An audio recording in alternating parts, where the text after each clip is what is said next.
қазір бізде әдебиеттік оқу сабағы, иә? Олай болса, әдебиеттік оқу сабағын өзіміздің ұранымызбен бастаймыз. Әне?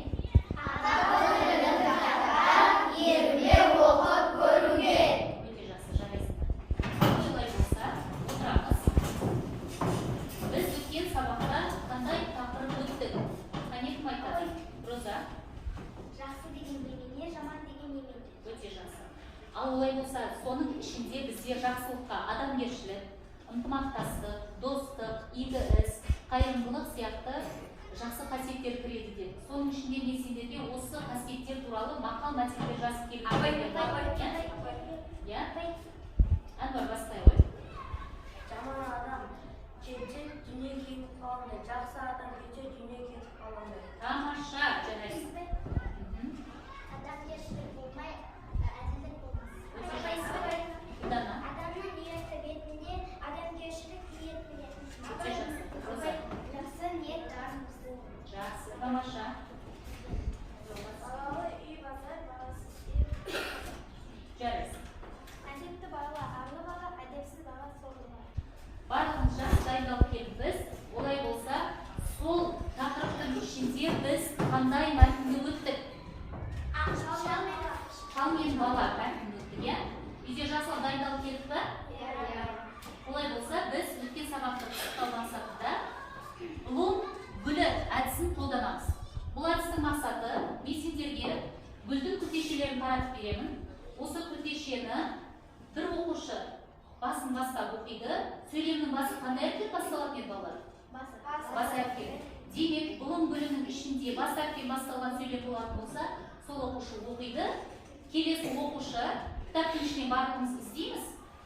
Кім тапса, қолды көтеріп, достым менде деп жалғастырып, келесі сол сөйлемнің жалғасын оқитын болады. Жарай ма?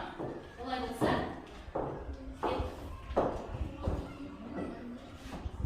сөйлемнің басын баста, арқырай оқушылар іздейміз кітаптың ішінен. Бұлтты аспан әлі де сіз бүркіп. Сіз бүркіп дейді. Сөйлемнің ішінен. Осыны іздеп көрейікші мәтіннің ішінен. Кімде бар екен? Қалай деп жауап береміз еді? Достым менде. Тамаша, Роза, жалғастырамыз. Дүниере салбырап. Дүниере салбырап. Өте жақсы. Екеуміз келеміз да, Блум гүлінің күлтешесін жақсырамыз. Келіңіздер. Сөйлемнің басы бірінші жасылға, соның жанына жасылға.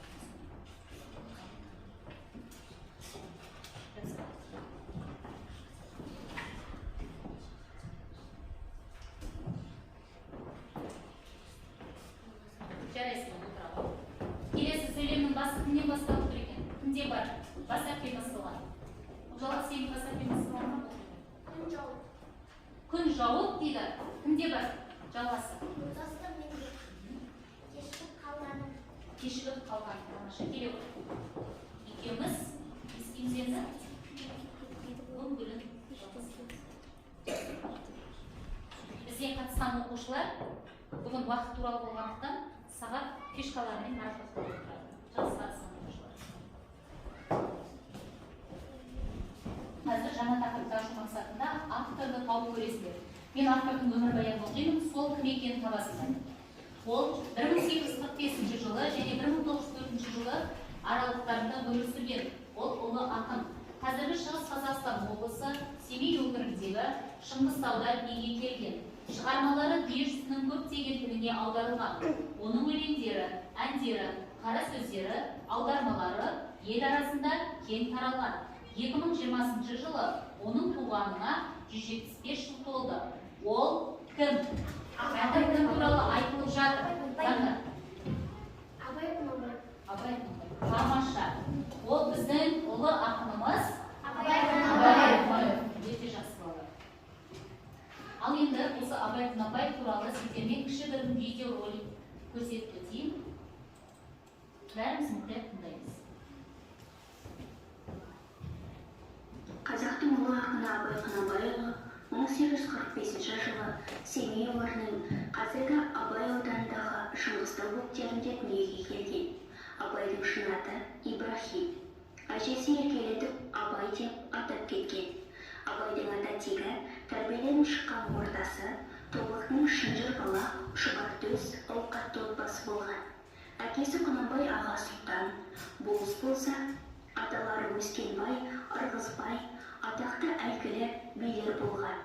Болашақ ақын жас кезінен өлең, әңгімеге әуес болып, әжесі Зере мен анасы Ұлжан аңыз әңгімелерін барлық ынтасымен тыңдайтын. Ауыл молдасынан арабша сауат ашқан Абайдың әкесі 12 жасында оны семейге оқуға жібереді. Абай Ахмет Риза медресесінде оқыды. Медреседе араб, парсы тілдерін жақсы меңгереді. Шығыс ақындары Низами, Сағди, Сули, Хафиз шығармаларымен танысады. Медреседе оқып жүріп, 3 ай Приходская школада орысша оқиды. Жастайынан ел басқаруға араласқан Абай қазақтың білгірлері, шешендері, ақындары, жыршылармен жиі кездесіп, өз халқының рухани мәдениетімен ерте сусындайды. Өзі де билер секілді шешен сөйлеуге үйренді. Абай орыстың ақын жазушылары Пушкиннің, Лермонтов, Крылов, Толстой, Тургеневтің еңбектерін оқыған. Олардың шығармаларын оқи отырып, Абайдың жалпы өмірбаяны, оның шығармаларының мазмұны не туралы екендіктері туралы айтылды иә сендерге. Ал енді есімнен не қалды әдісі арқылы қазір қандай таразба қағаздар деген, осы таразба қағаздар арқылы видеода көрген көріністерімді мен кербайлық жасау арқылы не түсінгендерімді білемін. Олай болса, бірнешеуіне ғана беремін. Сол оқушылар маған сұрақтарға жауап беріп өтетін болады. Ал сұрақтарымды оқыңдар, жауаптарым дайын болатын болса, қол көтеріп жауап береміз. Хадиша сұрағын оқиды ғой, жауапты. Абай неше жасынан бастап өлең жазған? Абай неше жасынан бастап өлең жазған? 10 жасынан бастап өлең жазған. Жарайсың. Абайша. Келесі кім сұрағын? Абайдың шын есімі кім? Абайдың шын есімі Ибрахим. Тамашасың. Абайдың қандай өлеңдерін білесіз? Білімдіден қашқан сөз, талап-тадағаға болсын кез, нұрын сұрын көруге, көкіреңде болсын көз. Тамаша. Жарайсың. Тартым дайын. Өлді. Абайдың айтқан 5 асыл ісі. Ісі қандай? Талап еңбек терең ғой, қанағат рахым. Қанағат. Тамаша. Бұл қай өлеңде екен балалар? Балалар, біз осы өлең шумақтарынан өзімізге не түйгенімізді қорытындылау мақсатында сендерге ойынмен бөліс әдісін қолданамын. Егер мен ата болсам, неге үлгерер едім? Егер сен ата болсаң, неге үлгерер едің? Әнуар. Мен жас кезінде оқуға үлгерер едім. Ата болғанға дейін жас кезінде оқып үлгерер едіңіз, не? Ал егер жас болсам, неге үлгерер едім? Барлығына үлгерер едім. Яғни, кім толықтырады осыны? Абай жас кезінде оқып білім алуға, әріп тануға үлгерер едім. Ал егер бала болсам, неге үлгерер едім? Әсет? Оқуға үлгерер едім. Жарайсыздар. Бала жаңағы оқыған өлеңіміз бойынша қазір топтық жұмыс орындаймыз. Бірінші топ осы шумақтың ішінен тірек сөздер болып келетін сөзді таңдап мақал-мәтел құрастырасыңдар. Екінші топ осы шумақ мазмұны бойынша сурет саласыңдар. Ал үшінші топ осы өлең жолдарынан мағынасын ашасыңдар. Дайын болса, топтық жұмыс орындаймыз. Бірінші топ дайын.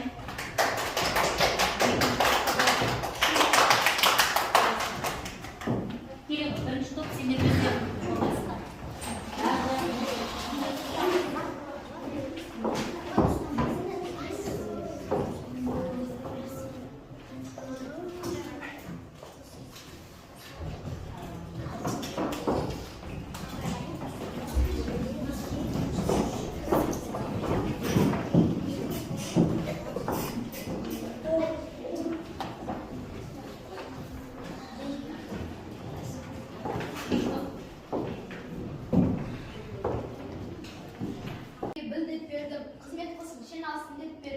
Осы өлең жолдарының мағынасын ашу.